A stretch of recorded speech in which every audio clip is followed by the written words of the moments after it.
wrong. Disclaimer. The content of this video is based on credible, publicly available information, official statements, and other authentic online materials. It is intended for educational, analytical, and informational purposes only.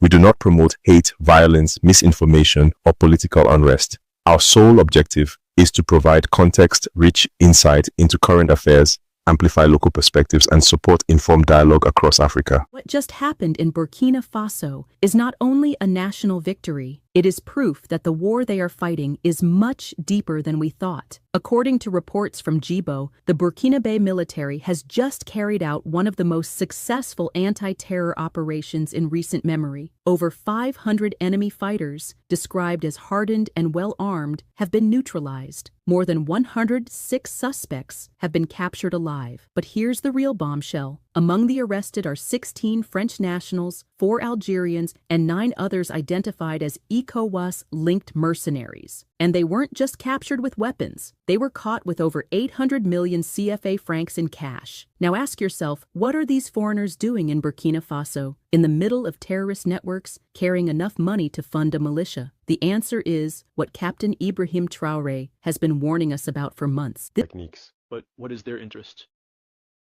It's not really terrorism, it's imperialism. Their goal is to keep us in a state of permanent war, so that we cannot develop and so they can continue to plunder our resources.